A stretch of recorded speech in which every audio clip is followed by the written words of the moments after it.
La vivienda aún no había sido entregada.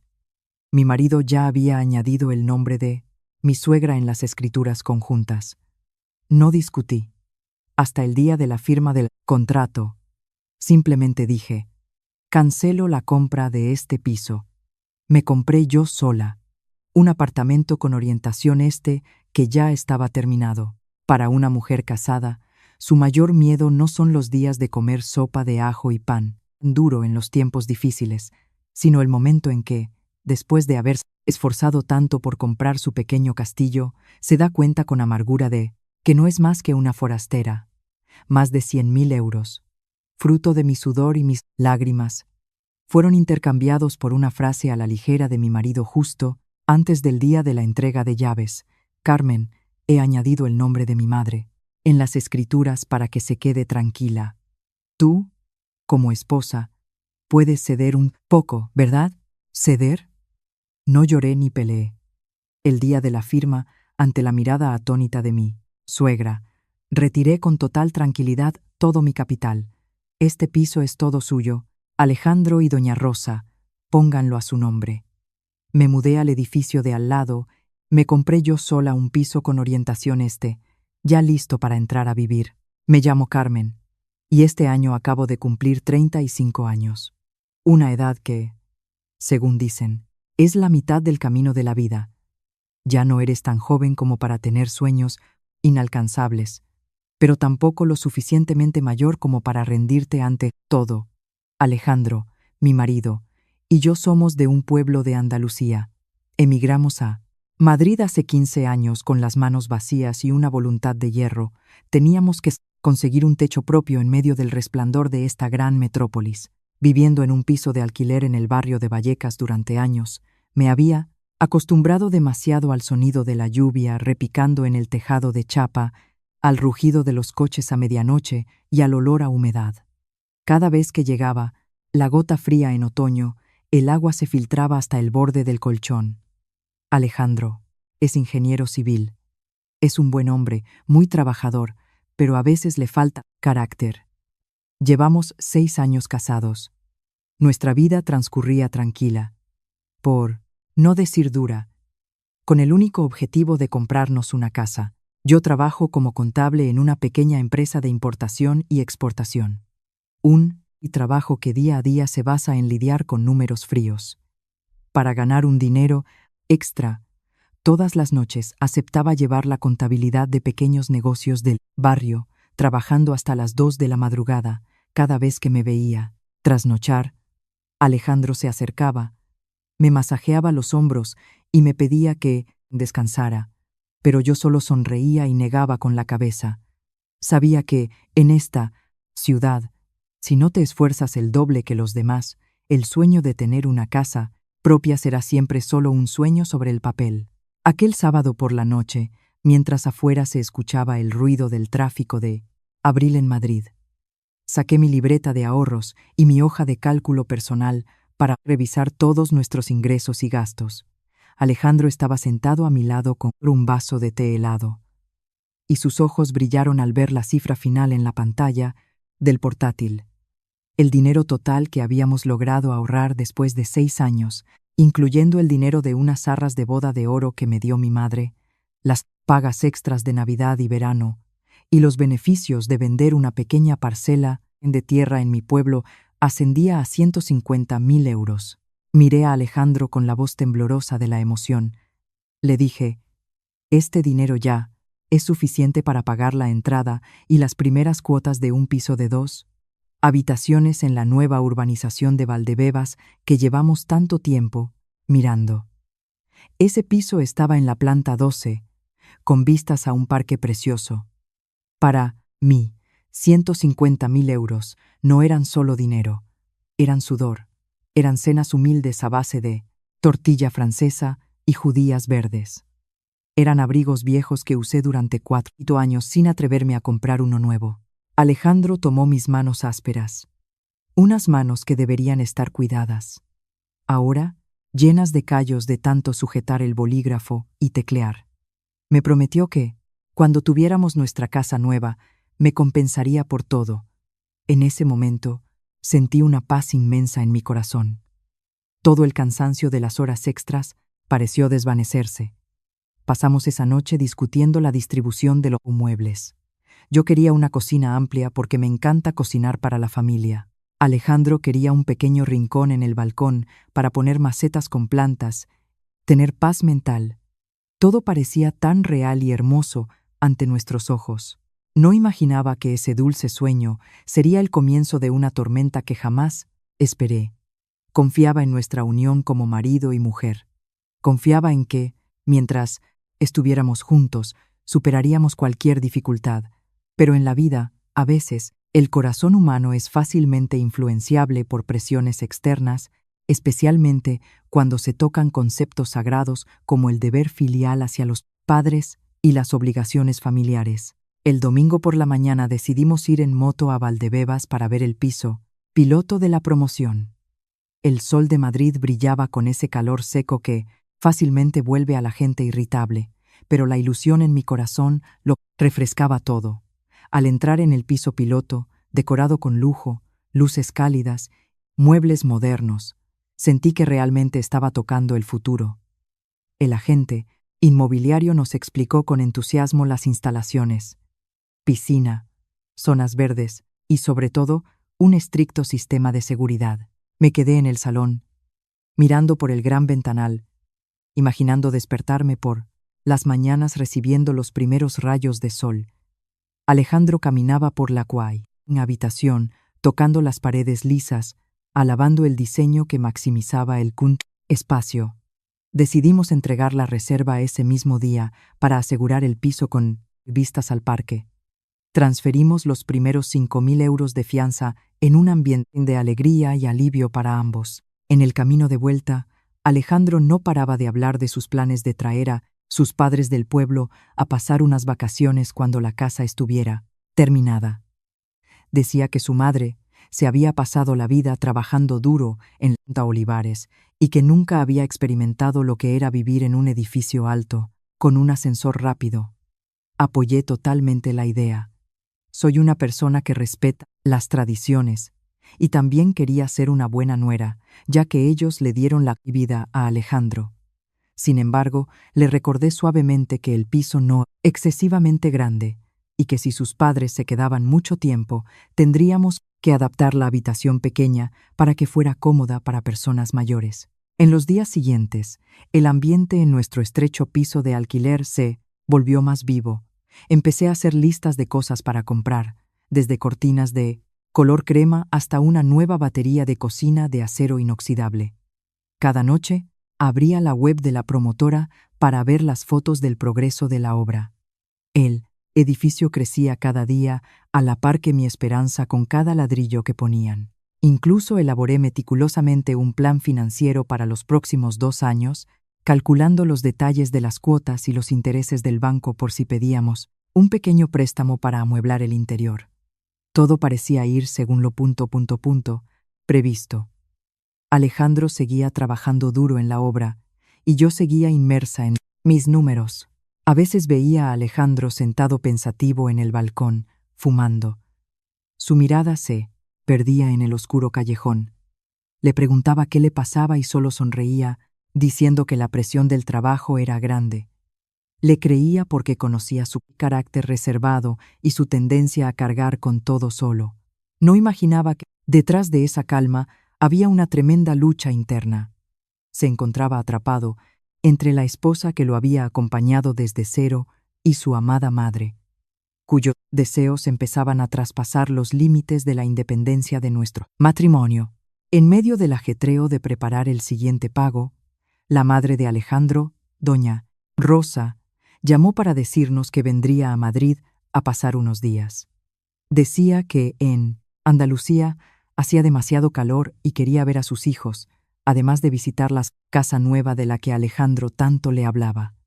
Con gusto reorganicé nuestro abarrotado piso, compré un colchón nuevo para que durmiera bien y me pedí un día libre en el trabajo para recogerla en la estación de Atocha. Esa noche cociné un rabo de toro espectacular, su plato favorito. Mi suegra era una mujer cuya vida había estado llena de sacrificios. Su rostro Estaba marcado por las arrugas del tiempo y el viento del campo. Al entrar en él, piso de alquiler, lo primero que hizo no fue preguntarnos cómo estábamos, sino pasar la mirada por toda la habitación y chasquear la lengua. Para ser un piso de alquiler, al menos está limpio, dijo. Durante la cena, no paró de hablar de los vecinos del pueblo cuyos hijos habían triunfado y les habían comprado casas y coches a sus padres. Habló del alcalde del pueblo, cuyo hijo menor le acababa de construir el chalet más grande de la zona. Suspiró y dijo: «Supongo que yo no tengo tanta suerte». Yo solo sonreí.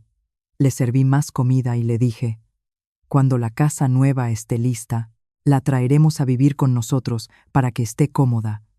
Pero parecía que mi suegra quería más que eso. Empezó a hablar de su inseguridad ante la vejez. Dijo: «En el pueblo ahora la gente le da mucha importancia a las apariencias. Mi hijo es ingeniero.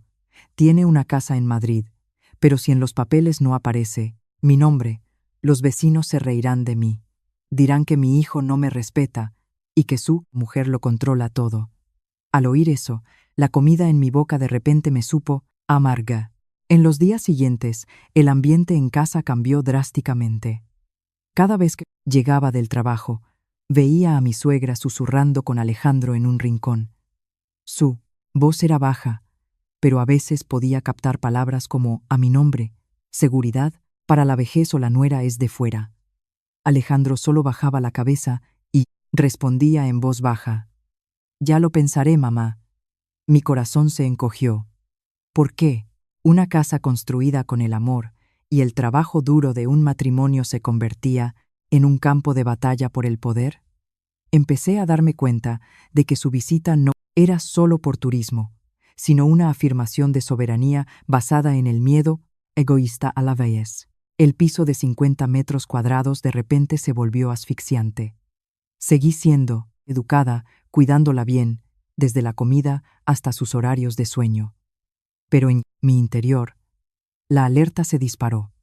Me di cuenta de que la línea entre el deber filial y la debilidad de un marido, así como la línea entre la preocupación y la intervención descarada de una suegra, es un hilo muy fino, y ese hilo amenazaba con romperse bajo el peso de conceptos anticuados sobre la familia y el patrimonio. Mi suegra llevaba ya más de 2 semanas con nosotros. En todo ese tiempo no dejó de usar cuentos moralistas para manipular psicológicamente a Alejandro. A menudo le recordaba cómo tuvo que vender algunas tierras de olivos para pagarle la universidad, y cómo tuvo que pasar hambre y penurias para que él llegara a donde estaba. Esas palabras eran como agujas que perforaban la conciencia de Alejandro, haciéndole sentir una deuda impagable hacia su madre. Una tarde llegué antes a casa porque fumigaron la oficina. Al llegar a la puerta, escuché la voz entrecortada de mi suegra hablando con Alejandro. Le decía que había soñado que la echaban a la calle, vagabundeando por no tener ningún papel que demostrara dónde vivir. Le dijo que, si de verdad la quería, la dejara poner su nombre en las escrituras del piso. Insistió en que no quería quitarnos nada, solo quería que su nombre estuviera ahí para estar tranquila. Cuando me muera, esa parte volverá a ser tuya, no perderéis nada, argumentaba. Me quedé paralizada fuera, con el corazón a 1000 por hora. Esperé una explicación, o al menos algo de resistencia por parte de Alejandro, pero lo único que escuché fue un largo suspiro y su respuesta: «Veré los trámites, mamá. Carmen también ha puesto mucho dinero. Tengo que hablarlo con ella». Mi suegra le gritó: «Sois marido y mujer. ¿Cómo que contar el dinero? Además, tú eres el marido y mujer, hombre de la casa, tú tienes derecho a decidir». Incluso le advirtió a Alejandro que no me dijera nada por el momento, por miedo a que yo sintiera envidia, destruyera la felicidad de la familia. Me di la vuelta en silencio y me fui a una cafetería al final de la calle para calmarme. Me sentía profundamente herida, no por el miedo a perder parte de mi patrimonio, sino por sentirme despreciada en el hogar que yo misma estaba construyendo con toda mi alma. Durante 6 años compartí alegrías y penas con Alejandro, Nunca llevé cuentas estrictas con él. Pero hoy, su madre y él mismo me estaban apartando en secreto de una decisión crucial sobre nuestro futuro. Empecé a cuestionarme mi confianza en él. De verdad entendía Alejandro que ser un buen hijo no significaba sacrificar los derechos legítimos de su esposa. Sabía que añadir el nombre de un tercero a un bien ganancial o adquirido conjuntamente es un problema legal complejo y con riesgo de disputas en el futuro. Sabía que no podía seguir callada y sufriendo. Necesitaba un plan, no para contraatacar ni por venganza, sino para protegerme a mí misma y defenderla aquí. Justicia que debería existir en un matrimonio civilizado. Me terminé el café, amargo, decidida a aclarar las cosas cuando llegara el momento. Esa noche, Alejandro llegó a casa con cara sombría. No se atrevía a mirarme a los ojos como de costumbre, solo se dedicaba a ordenar cosas sin importancia. Cuando mi suegra se fue a dormir al salón, arrastré a Alejandro a un rincón de la cocina. Con voz suave pero firme, le pregunté sobre los trámites de las escrituras del piso. Alejandro se sobresaltó. Se puso nervioso y dijo que la promotora aún no había dado el aviso oficial para rellenar los datos del registro. Lo miré fijamente a los ojos. Sabía que mentía. Decidí ir directo al grano. Alejandro, escuché tu conversación con tu madre esta tarde. Alejandro enmudeció. Su rostro palideció y luego se puso rojo de vergüenza. Tartamudeando, intentó explicar que su madre solo estaba demasiado preocupada, que aún no había decidido nada. Pero luego empezó a usar los mismos argumentos que su madre le había implantado. Dijo: mi madre ya es mayor. No le queda mucho tiempo. Si un nombre en un papel puede hacerla feliz, deberíamos considerarlo. Incluso me prometió que mis derechos no se verían afectados porque seguíamos siendo un matrimonio legal. Yo solo le hice una pregunta. ¿Y qué pasa con mi aportación? Sabes que de esos 150.000 euros, más de 105.000 euros, son mi sueldo, mis horas extras y el regalo de mi madre. ¿Quieres cumplir con tu deber filial usando el dinero de tu esposa sin pedirle permiso? ¿A eso le llamas ser un buen hijo? Alejandro se quedó callado, sin saber qué responder. Su silencio fue como un cuchillo cortándome el corazón. De repente entendí que, en la mente de Alejandro en ese momento, el peso del deber había aplastado por completo el amor y la lógica. Eligió el camino más fácil, complacer a su madre, aunque eso significara sacrificar la justicia para la esposa que lo había acompañado en los peores momentos. De repente, mi suegra apareció en la puerta de la cocina. Ya no fingía dormir. Entró con cara seria y dijo: «¿Eres la nuera? ¿Por qué eres tan calculadora con tu suegra? Esta casa la paga mi hijo. Él es el varón mayor. Él tiene derecho a ponerla a su nombre y de permitir que cualquiera se sume a las escrituras. Es su derecho». Incluso lanzó una indirecta. «Si te sientes perjudicada, llévate tu dinero.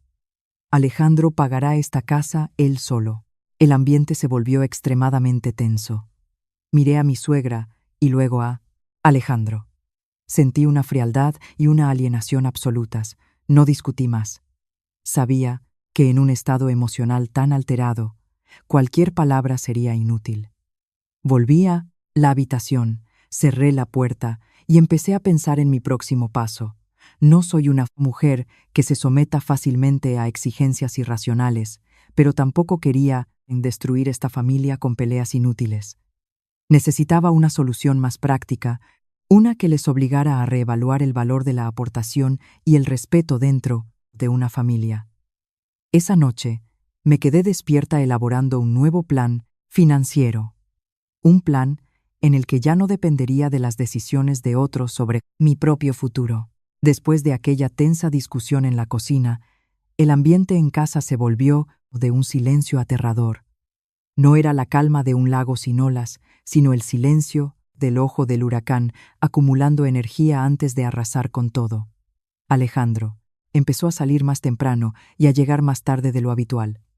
Antes, por muy ocupado que estuviera en la obra, intentaba llegar a casa antes de las 8 para cenar conmigo. Ahora, llegaba a las 10 de la noche, con cara de cansancio y un fuerte olor a tabaco. Sabía que Alejandro me estaba evitando.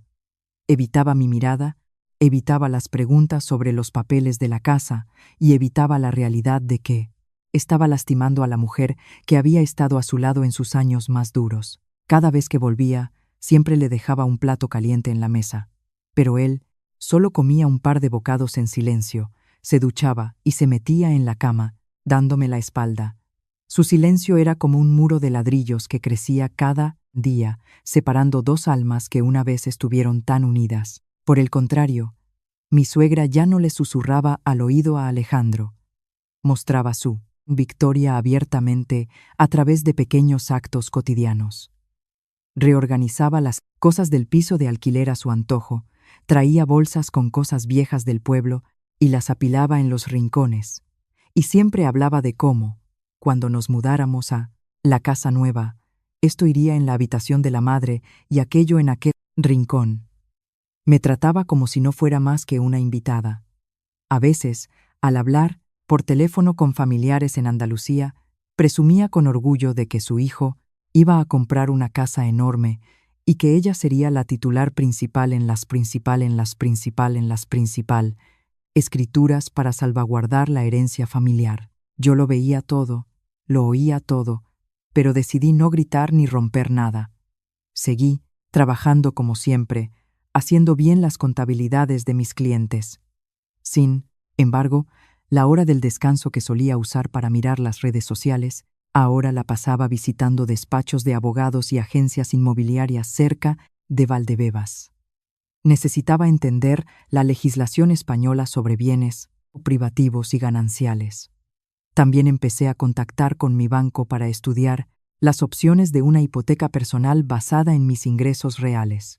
Esta preparación no era para divorciarme, sino para tener la posición más sólida posible. La posición de alguien que controla su propia vida y no depende de la bondad o la piedad de nadie. Cada noche, cuando Alejandro ya dormía, me sentaba en el escritorio bajo la luz tenue del flexo, mirando la lista de pisos con orientación este que se vendían en el edificio de enfrente de la urbanización. Esos pisos solían ser frescos por la tarde y recibían un buen sol matutino, ideal para la salud. Lo más importante, esos pisos ya tenían sus escrituras, listos para formalizar la compraventa y cambiar la titularidad. Calculé el saldo restante en mi cuenta personal, más la parte del capital que retiraría del piso conjunto. La cantidad me daba para comprar un espacio un poco más pequeño, pero completamente a nombre de Carmen. Ese sentimiento de libertad encendió una fuerza extraña en mí, ayudándome a superar los días de indiferencia de mi marido y mi suegra en mi propia casa.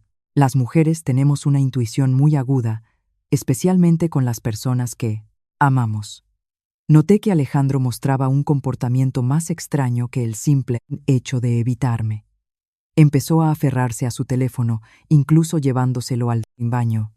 A veces, mientras comíamos, si le llegaba un mensaje, daba un respingo y ponía rápidamente la pantalla boca abajo. Sus ojos reflejaban ansiedad y culpa, emociones difíciles de ocultar para alguien honesto como él. Un sábado por la tarde, mientras mi suegra daba un paseo por el parque y Alejandro dormía la siesta, su móvil en la mesita vibró repetidamente. No tengo por costumbre invadir la privacidad de mi marido, pero mi instinto me decía, algo iba muy mal. Me acerqué y la pantalla mostraba un número desconocido, pero la notificación se leía claramente. Hola Alejandro, los documentos para la inclusión del tercer titular según su petición ya están preparados en la oficina. ¿Cuándo puede venir con su madre para firmar el anexo? Mi corazón pareció detenerse. Todo estaba claro. Alejandro no lo estaba pensando, como había dicho. Había dado pasos a mis espaldas para meter a su madre en las escrituras sin consultármelo. Eligió actuar a traición contra la esposa que había confiado plenamente en él. Sentí una decepción inmensa, como si toda la confianza construida en 6 años se derrumbara en un segundo por un simple mensaje. No abrí el móvil ni lo desperté para exigirle explicaciones. Volví a sentarme en silencio. Mis manos temblaban sosteniendo un vaso de agua fría. Me pregunté, ¿en qué me equivoqué? He entregado mi juventud para ahorrar junto a él. He tratado a su madre como si fuera la mía. ¿Por qué la recompensa es una traición emocional tan dolorosa? Resultó que, en el corazón de Alejandro, la tranquilidad de su madre y el título de buen hijo valían mucho, más que la justicia y el respeto hacia la persona que había luchado a su lado. Esa tarde, cuando mi suegra regresó, traía una bolsa de fruta con cara alegre. Le dijo a Alejandro que se había encontrado en el parque con una vieja amiga, la que su hijo también le había comprado un piso en Madrid, y que su nombre estaba en las escrituras, así que ahora iba a todos lados rebosante de orgullo. Alejandro solo murmuró algo, me miró de reojo y bajó la vista. Yo actué con normalidad, le ofrecí una naranja y le pregunté si estaba cansada del paseo, pero en mi interior había tomado una decisión firme. No iba a ser un obstáculo para ellos. Si querían una casa a nombre de la suegra a toda costa, les dejaría conseguirlo. Pero el precio lo pagarían con sus propios recursos, no con mi sudor y mis lágrimas. A medida que se acercaba el día de la firma en la notaría y de la confirmación de datos, la tensión en casa se disparaba. Alejandro parecía no soportar la presión por ambos frentes. Por un lado, su madre no dejaba de insistir, revisando su DNI cada día para asegurarse de que no hubiera errores. Por otro, estaba mi tranquilo silencio. Un silencio que él sabía que escondía una tormenta. Una noche, mientras yo terminaba de tramitar mi hipoteca personal con otro banco, Alejandro se me acercó. Dudó mucho antes de hablar. Me dijo que ya había procesado la adición del nombre de su madre y que esperaba que yo pudiera entender su posición. Dijo que la salud de su madre había empeorado últimamente y que sufría de ansiedad. No quería que pensara demasiado y enfermara. Me prometió que más adelante, si el piso se revalorizaba o ganaba más dinero, compraría otra propiedad a mi nombre para compensarme. Dejé el bolígrafo y le miré directamente a los ojos. La luz del flexo reflejaba mi cansancio, pero también mi firmeza. ¿Has pensado en mis sentimientos alguna vez? Le pregunté. No necesito un terreno en el futuro. Necesito transparencia, ahora. Estás usando 105.000 euros de mi dinero para comprar la tranquilidad de tu madre. ¿Dónde queda mi tranquilidad? Alejandro agachó la cabeza. Se retorció las manos y dijo con voz ahogada, no me queda otra opción. Por favor, no me lo pongas más difícil ahora. Justo en ese momento, mi suegra empujó la puerta y entró. Ya no mostraba una cara amable ni paciente. Dijo sin tapujos. No uses tu dinero para amenazar a mí, hijo. Él es ingeniero y gana bien. Sin tu dinero, él puede cuidarme igual. Esta casa es de mi hijo. Si me permite poner mi nombre, eso es respeto. Tú, como esposa, deberías seguir a tu marido en su deber. ¿Por qué exiges derechos personales? Incluso añadió, si no estás cómoda, quédate con tu dinero. Alejandro y yo pediremos un préstamo al banco o a la familia en el pueblo para cubrir lo que falte. Sonreí, una sonrisa amarga, pero llena de lucidez. Les dije que aceptaba la oferta, que ya no me entrometería en el asunto de los nombres en las escrituras. Haré exactamente lo que dice doña Rosa. Me quedaré con mi dinero. Al oír eso, Alejandro me miró con una mezcla de sorpresa y terror. Él, más que nadie, lo sabía. Si yo retiraba mis 105.000 euros, ¿de dónde sacaría tanto dinero para ingresarle a la promotora ahora que el día de entrega estaba tan cerca? Conocía su sueldo de ingeniero.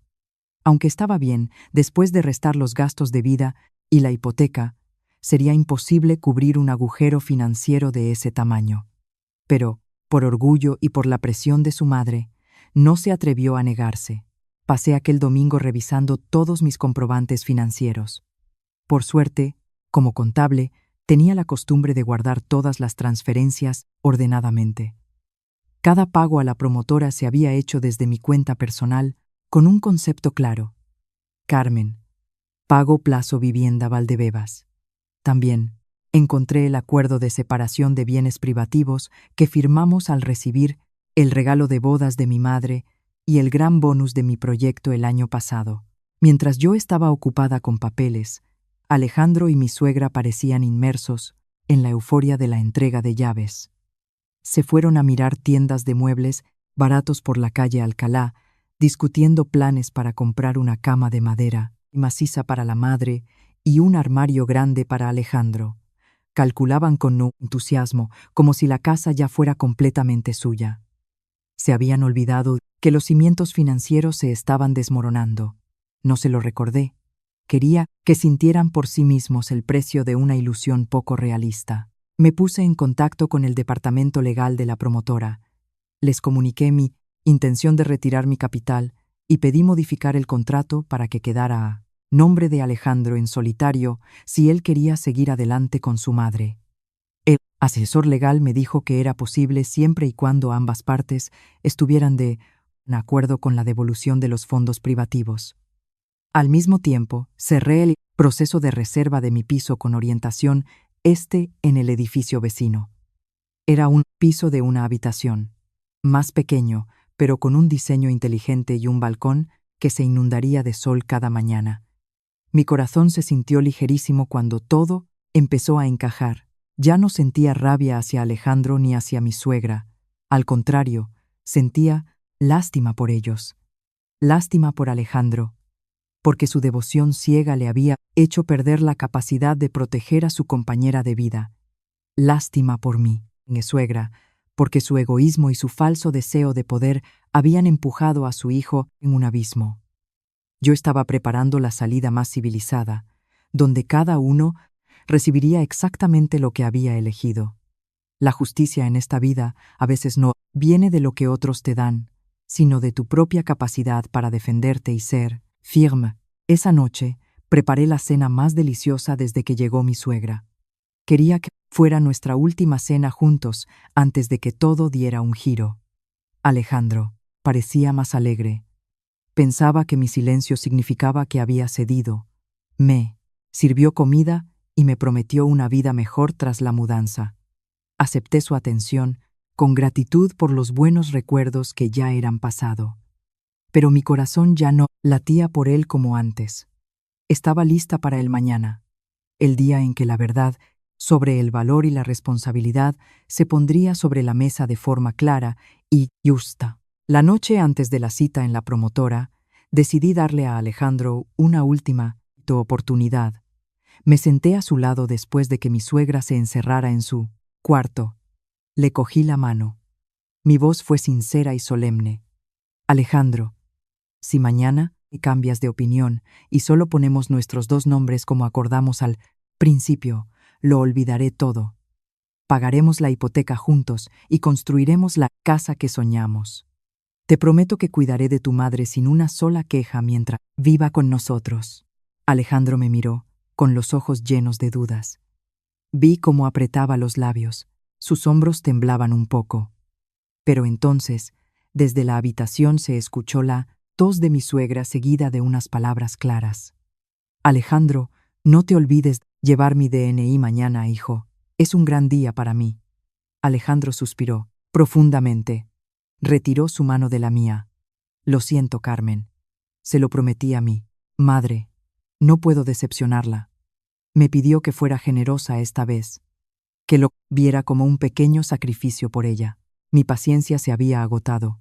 Asentí sonriendo, pero mi corazón estaba helado. De acuerdo, respeto tu elección. Espero que no te arrepientas. Alejandro no entendió el significado completo de esa frase. Solo se sintió aliviado por haber logrado convencer a su esposa. Durmió profundamente esa noche, incluso roncó un poco. Mientras tanto, yo me senté en el balcón mirando hacia Valdebebas, donde las luces de los edificios altos parpadeaban como estrellas lejanas. Me preguntaba por qué algunos hombres confunden el amor filial con permitir que sus madres invadan el espacio privado de su matrimonio. ¿Por qué creen que sus esposas están obligadas a sacrificarse incondicionalmente por los caprichos de la familia del marido? Nuestro matrimonio no estaba muriendo por la pobreza. Habíamos superado los tiempos de comer sopas de ajo todos los días. Tampoco moría por infidelidades o violencia. Estaba agonizando por la pérdida del respeto y la justicia más elemental. Cerré la libreta de gastos de los últimos 6 años y la guardé en el cajón más profundo. Mañana sería un día muy largo. Me presentaría en la oficina no como una esposa obediente, sino como una mujer independiente. Diría lo que tenía que decir, haría lo que tenía que hacer para devolver la verdad a los valores que habían sido distorsionados. No necesitaba venganza, solo necesitaba vivir de acuerdo a lo que me había ganado.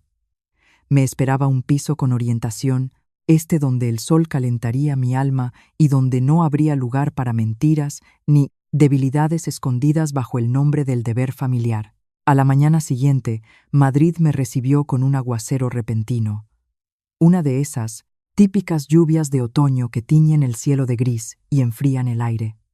Me levanté a las 5 de la mañana, no para hacer un desayuno especial, sino para revisar de nuevo la carpeta con los documentos importantes en mi bolso. Los justificantes de transferencia, la copia del contrato original de Arras y, sobre todo, el justificante de reserva de mi nuevo piso, todo estaba en orden. Me miré al espejo, me arreglé el pelo un poco desordenado por la falta de sueño y me puse un poco de pintalabios rojo ladrillo para no parecer tan pálida. Me dije a mí misma: hoy es el día en que recupero mi dignidad. Alejandro y mi suegra también madrugaron. Escuché la risa de doña Rosa en el salón. Estaba eligiendo su mejor blusa de seda para usarla en aquel gran día. Alejandro daba vueltas buscando las carteras y los 3 DNI. Me miró con un poco de duda y luego dijo: cuando terminemos los trámites, os llevaré a comer a un restaurante elegante en el barrio de Salamanca para celebrarlo. Solo esbocé una leve sonrisa. Ni respondí ni me negué. En mi corazón, el último vínculo con nuestro futuro juntos se había roto la noche anterior. Antes de ir, pasé por la oficina de un amigo que trabajaba en el sector inmobiliario cerca de la obra. Necesitaba una última confirmación legal sobre la retirada de los fondos. Mi amigo me aseguró que, según el contrato privado de compraventa, al ser yo la parte que había transferido los fondos directamente desde una cuenta personal, si no había acuerdo en los titulares y había cambios en el flujo de dinero, tenía todo el derecho legal a exigir la devolución de mi dinero o ajustar el anexo del contrato a la aportación real. Esto fortaleció mi convicción. No le estaba robando nada a Alejandro. Simplemente no permitía que el destino de mis ahorros lo dictara alguien que no había aportado ni un céntimo. De camino a Valdebebas, miré el denso tráfico de la M40. ¿Cuántas mujeres entre esa multitud también sufrían en silencio como yo? ¿Cuántas, por miedo a ser tachadas de malas nueras, tenían que sacrificar su sudor y sus lágrimas? Respiré profundamente.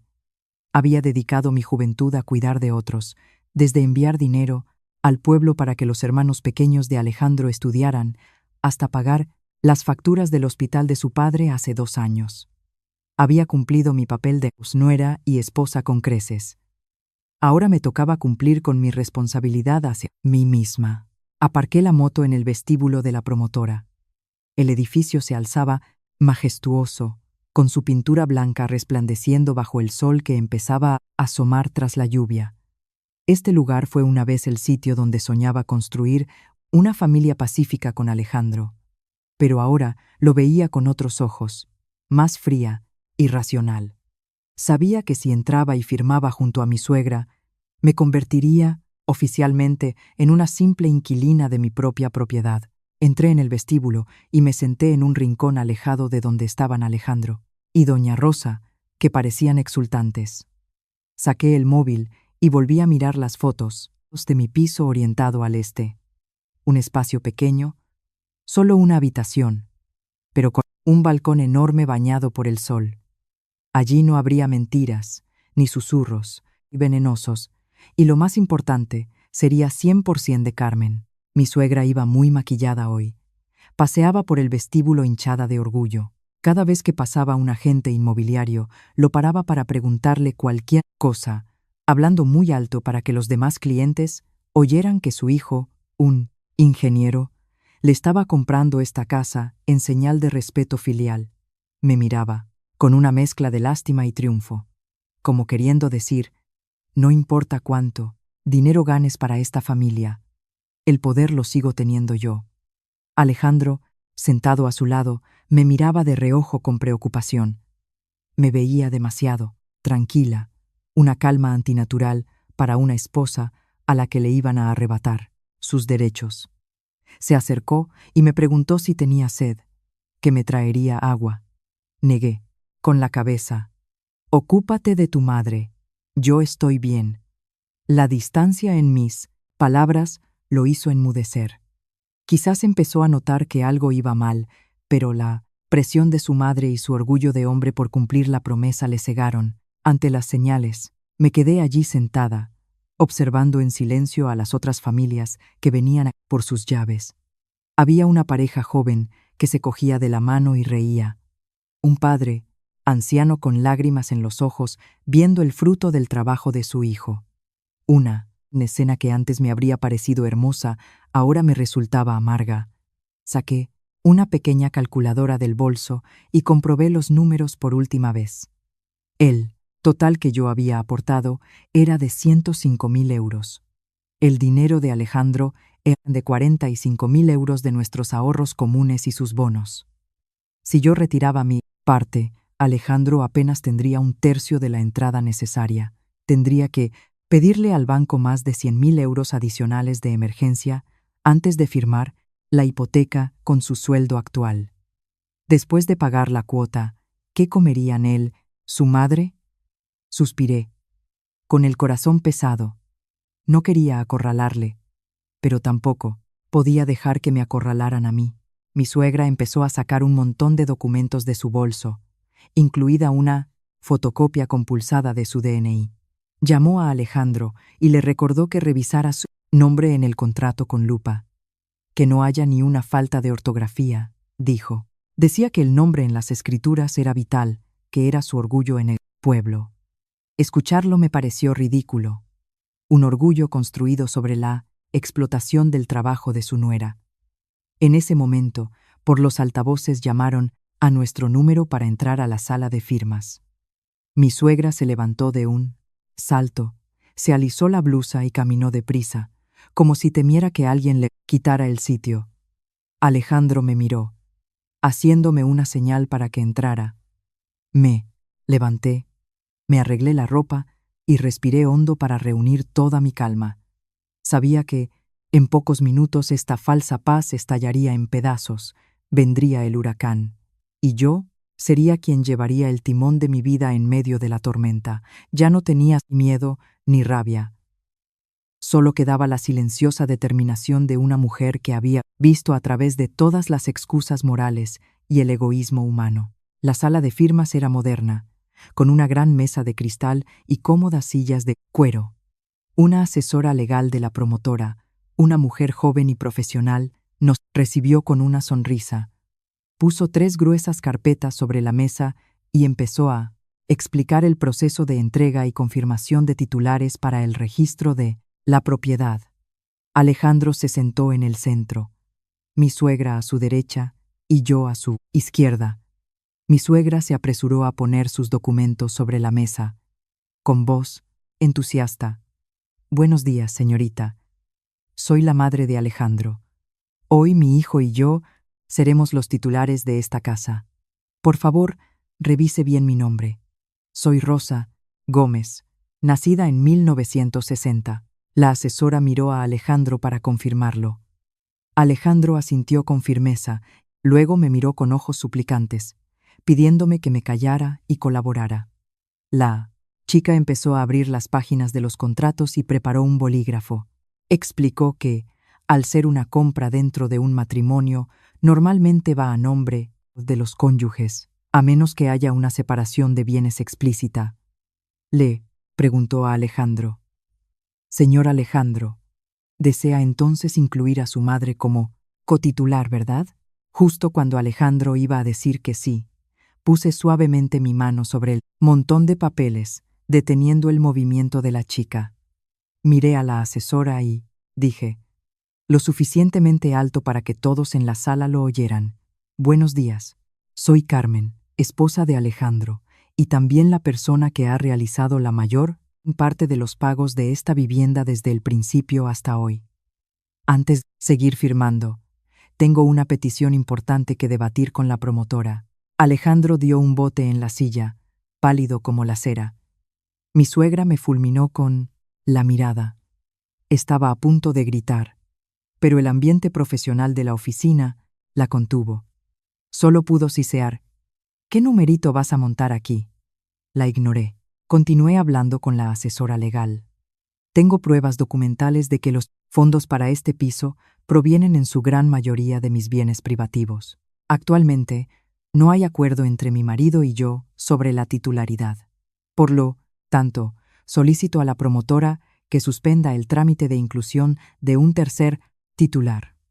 Al mismo tiempo, ejerzo mi derecho a retirar el capital que he aportado para invertirlo en otro lugar.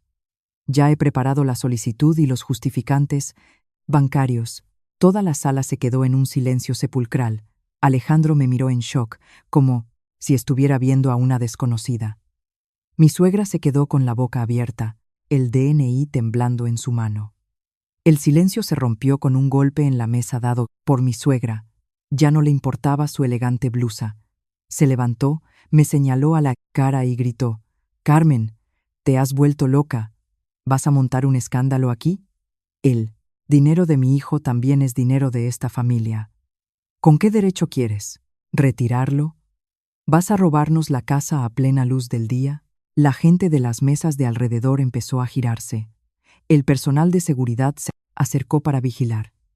Alejandro me agarró del brazo, con voz temblorosa y suplicante. «Carmen, tranquilízate.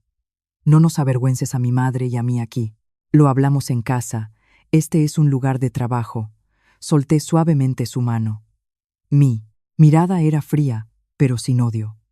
«Ya te di la oportunidad de hablar en casa, Alejandro. Anoche te lo pregunté por última vez, pero elegiste apartarme de la casa que construí con mi sudor y mis lágrimas. Elegiste complacer a tu madre con mis bienes. Así que ahora elijo proteger mis bienes para complacerme a mí misma». Me volví hacia la asesora legal, que parecía desconcertada. Le entregué la carpeta que había preparado. Le expliqué claramente que los 105.000 euros provenían de la venta de una tierra heredada de mis padres en Andalucía y de mis bonos personales, con un rastro de origen innegable. Según la ley, eran bienes privativos al estar en separación de bienes. Si Alejandro y su madre querían ser cotitulares, solo tenían derecho a decidir sobre los 45.000 euros restantes. Mi suegra empezó a interpretar su viejo drama. Se desplomó en la silla, golpeándose el pecho y llorando, acusándome de ser una mala nuera, calculadora y fría con su suegra. Decía que había venido a Madrid para estar cerca de sus curacera, hijos y nietos, pero que yo quería echarla a la calle. Alejandro estaba rojo de vergüenza. Miró a la gente a su alrededor y luego me miró con ojos acusadores, pero yo no vacilé. «No estoy echando a nadie», continué. «El piso es suyo, sí, Alejandro, y usted quiere ponerlo a su nombre.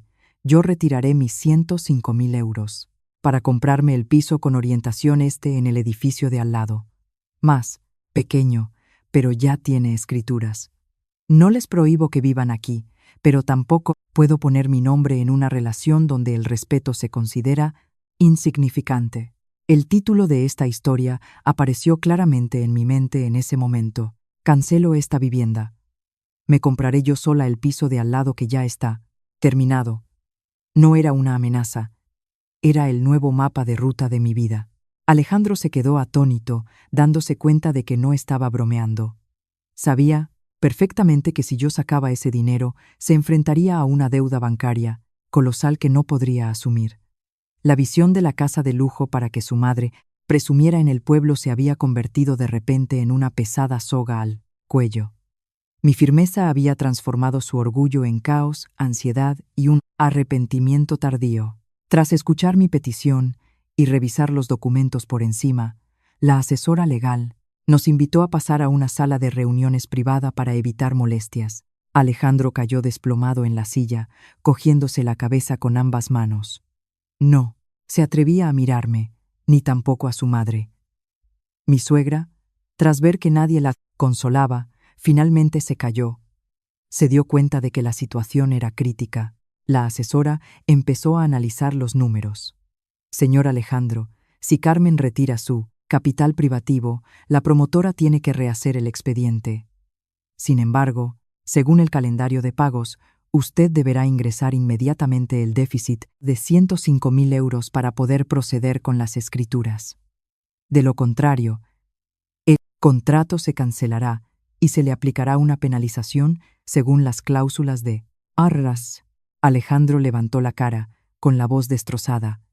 ¿105.000 euros? ¿De dónde sacó tanto dinero ahora? La asesora continuó. Si desea solicitar una ampliación de hipoteca por esa cantidad, con su salario actual, el banco difícilmente lo aprobará porque superaría su ratio de endeudamiento permitido. Además, su madre o usted tendrían que demostrar otras fuentes de ingresos fijos.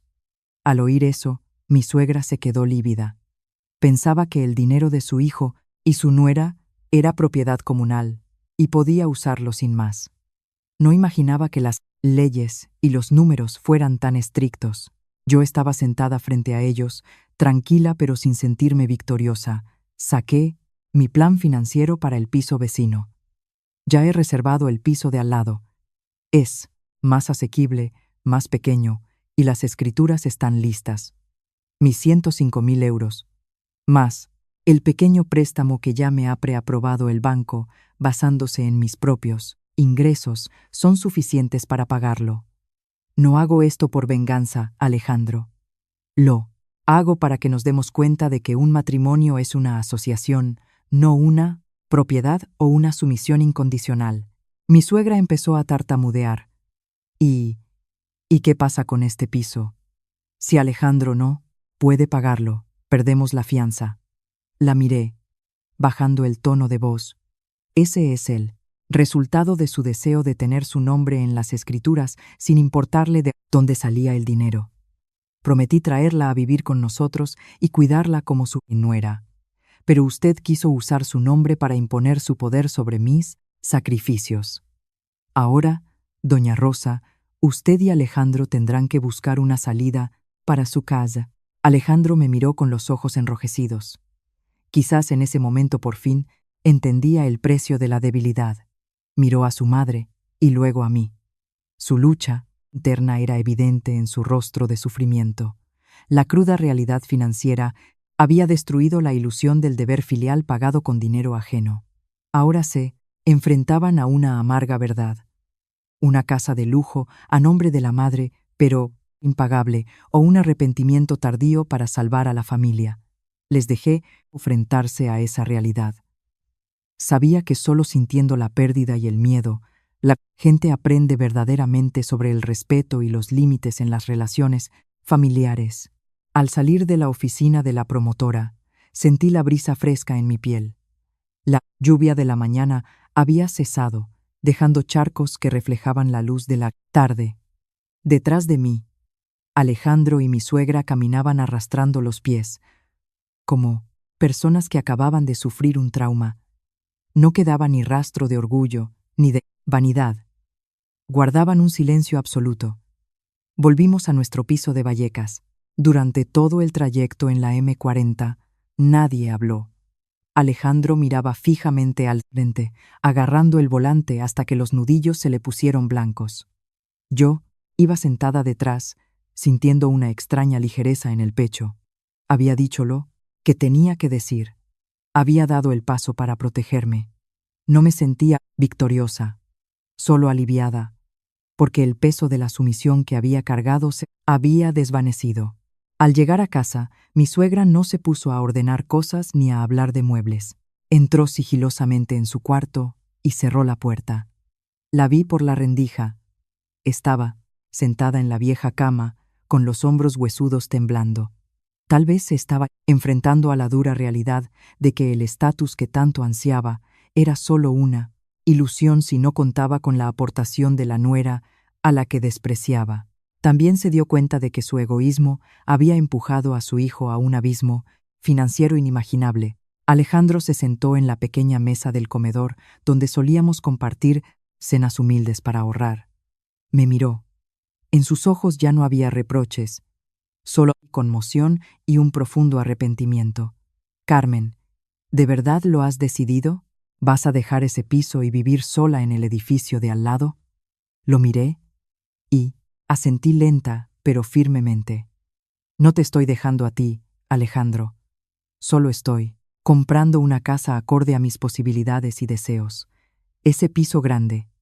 Si tú y tu madre aún queréis mantener vuestros nombres en la escritura, asuman su responsabilidad. Esa noche, el piso de Vallecas estuvo sumido en el silencio. Alejandro no durmió. Pronto, se quedó en el balcón fumando un cigarro tras otro. Sabía que estaba, echando cuentas, consumido por la ansiedad. Tenía que enfrentarse a un déficit de más de 100.000 euros y a una hipoteca amenazante. Era la lección más cara que tendría que aprender sobre independencia y responsabilidad. No lo consolé ni le ofrecí soluciones. Me tumbé en la cama, miré el móvil y empecé a buscar diseños de interiores para mi nuevo piso. Este silencio era la prueba definitiva para nuestro matrimonio. Si Alejandro lograba salir de la sombra de su madre para actuar correctamente, aún tendríamos una oportunidad. Si no, seguiríamos caminos separados, como dos torres de apartamentos contiguas que no comparten el mismo techo. Al día siguiente, empecé a empaquetar mis cosas personales, ropa, libros y algunos pequeños muebles que había comprado yo. Alejandro me veía recoger, queriendo ayudar, pero sin atreverse. Mi suegra también salió y me miró de una forma muy diferente. Ya no había desprecio, sino duda mezclada con un poco de miedo. Vio mi determinación y se dio cuenta de que ya no tenía ningún poder sobre mí. No me mudé de golpe. Fui llevando mis cosas poco a poco al piso con orientación del cual ya había firmado la hipoteca y había recibido las llaves temporales para hacer pequeñas reformas. Al estar de pie en mi nuevo piso, aunque solo tenía 50 metros cuadrados, la luz del sol matutino que inundaba el salón me llenó el corazón de calor. No había suegra dictando normas, no había un marido débil eludiendo la realidad. Solo estaba yo y la paz que yo misma había creado. Ese era el límite del respeto. Tuve que defender a un precio muy alto. Alejandro vino una tarde, mientras yo limpiaba los cristales. Se quedó en el umbral de la puerta, mirando mi pequeño pero impecable salón con cara de arrepentimiento. Me dijo que había ido a ver a la promotora para pedir una prórroga, pero solo le habían dado 7 días. Había llamado a sus tíos en Andalucía para pedirles dinero, pero todos se negaron porque la cantidad era enorme. Me miró con la voz rota. Carmen, me equivoqué. Pensé que haciendo esto podría complacer a todos, y resulta que nos he llevado a un callejón sin salida. No puedo mantener esa casa sin ti. Dejé el trapo y le invité a sentarse en la única silla de madera que había. Le dije que el problema no eran los 105.000 euros, sino la confianza. Si me hubieras respetado desde el principio, si lo hubiéramos hablado como socios, ahora tendríamos una casa entera. Elegiste a tu madre y el prestigio de su nombre en un papel por encima de mí.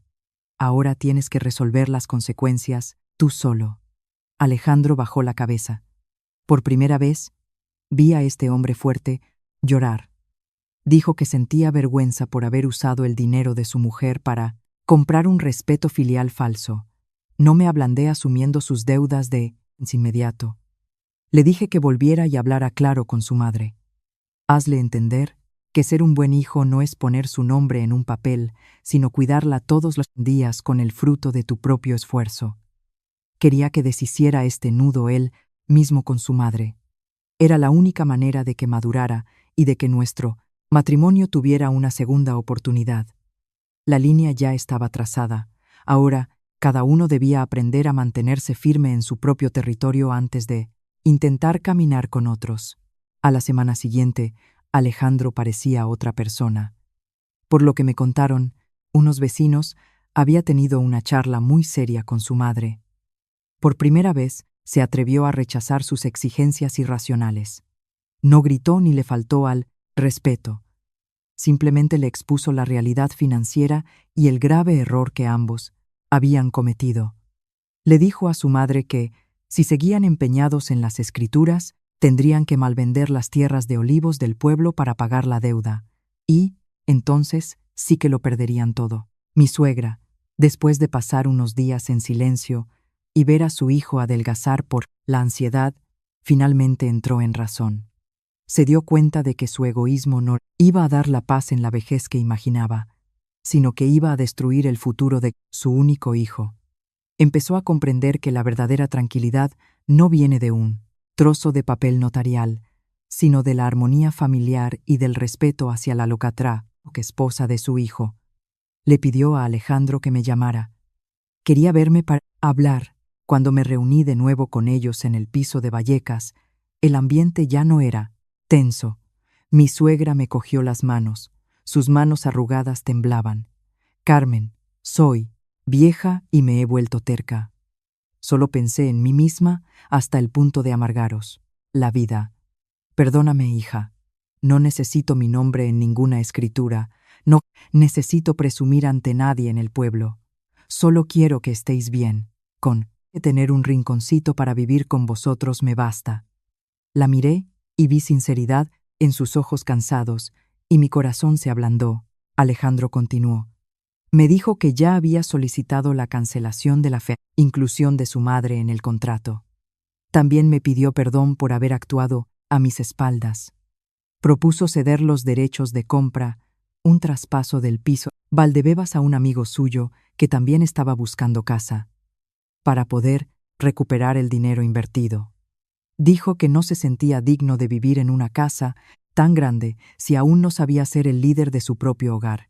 Quería usar el dinero recuperado para saldar su deuda conmigo y juntos cuidar de este pequeño piso con orientación este. Quería empezar de cero, con justicia y honestidad. Los miré a los dos, sintiendo un alivio profundo.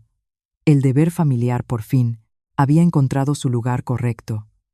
Alejandro había aprendido que ser un buen hijo no es obedecer a la madre ciegamente, sino defender la verdad y la justicia para evitar que ella cometa errores.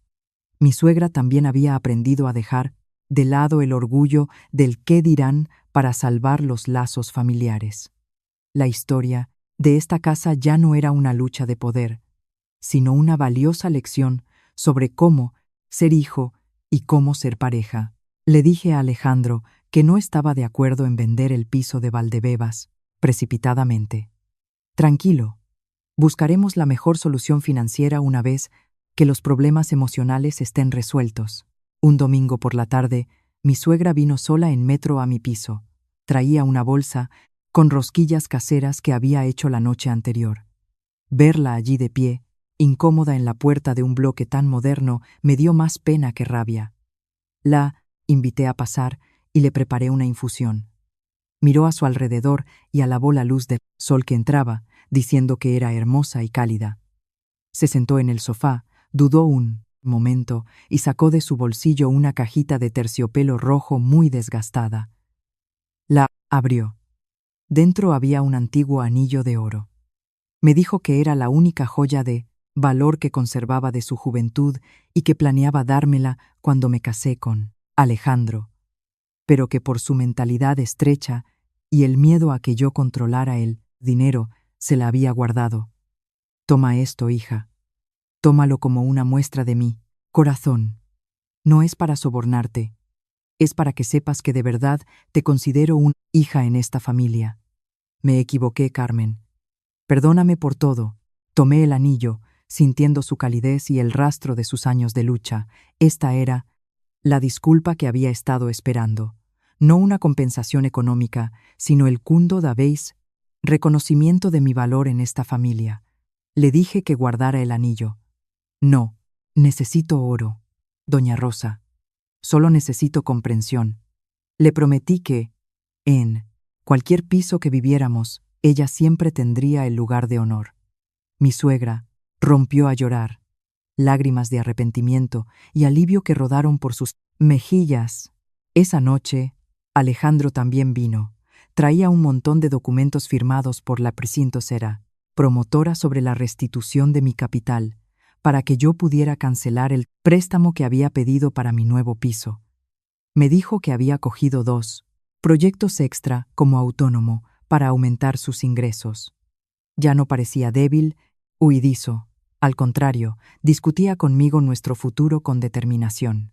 Propuso que mantuviéramos el piso de Valdebebas a nombre de los 2 exclusivamente, y prometió trabajar el doble para pagar lo que faltaba sin que yo tuviera que poner más dinero de mi bolsillo. Miré a Alejandro y vi a un hombre mucho más maduro tras haber superado esta tormenta. Sus disculpas tardías no borraban el daño hecho, pero abrían un nuevo camino para avanzar juntos. Me di cuenta de que a veces en la vida hace falta un choque violento para limar las asperezas de cada persona. Habíamos aprendido a pedir perdón, a perdonar y, lo más importante, a poner el ego por debajo del bien común. Este piso con orientación, sería siempre un recordatorio de los límites de la dignidad que había defendido con valentía. 6 meses después, la vida en mi piso con orientación, ya se había estabilizado. Las macetas del balcón empezaron a florecer, desprendiendo un aroma suave cada mañana. Alejandro y mi suegra venían a cenar a menudo. Habíamos debatido y decidido que, cuando nos entregaran el piso de Valdebebas, lo alquilaríamos y con ese dinero pagaríamos la hipoteca. Mientras tanto, todos viviríamos juntos en este piso más pequeño para estar más unidos y ahorrar. Una decisión que antes habría provocado una batalla campal, ahora era aceptada por todos con alegría. Mi suegra es ahora la encargada principal del balcón. Ya no habla de a nombre de quién está la casa ni de quién manda. Se dedica a cocinarnos platos deliciosos, a pasear con sus nuevas amigas por el barrio. Dice que el sol de la mañana aquí es muy bueno para los huesos y, lo más importante, su alma se siente ligera. Menudo le recuerda a Alejandro que cuide a su esposa y que valore la lealtad en las buenas y en las malas. Me alegra que haya encontrado la verdadera felicidad en compartir, no en poseer.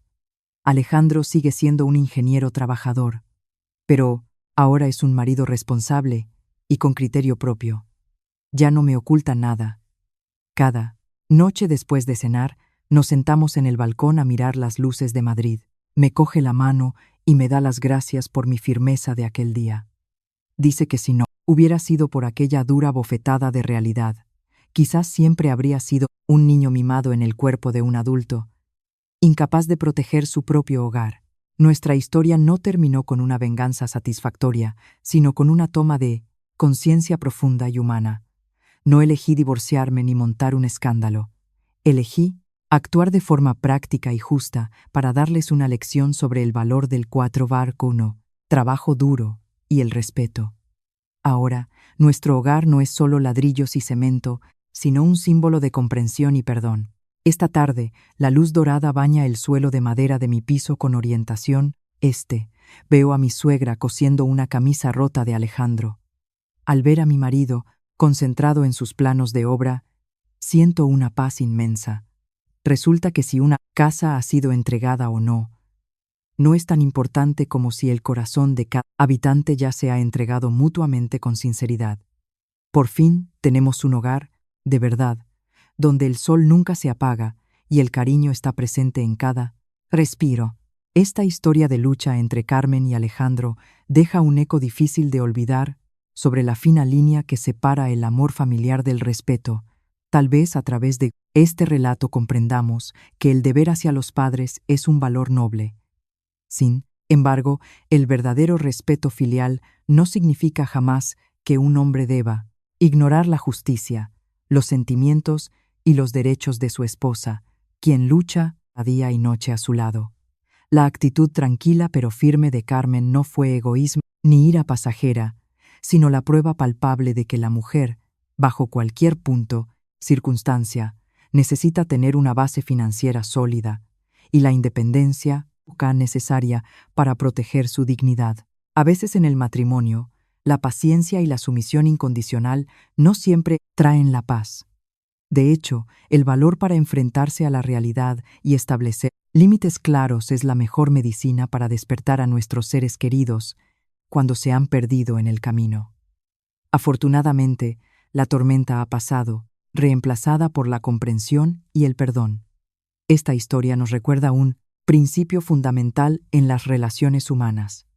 No intentes hacer feliz a una sola persona pisoteando deliberadamente el esfuerzo de otra. La felicidad familiar solo echará raíces fuertes si se construye sobre los cimientos de la paciencia, justicia, el respeto absoluto y el amor sabio. Porque el hogar más valioso no es un nombre escrito en un papel, sino un lugar donde el corazón de cada miembro siempre es valorado y encuentra la paz.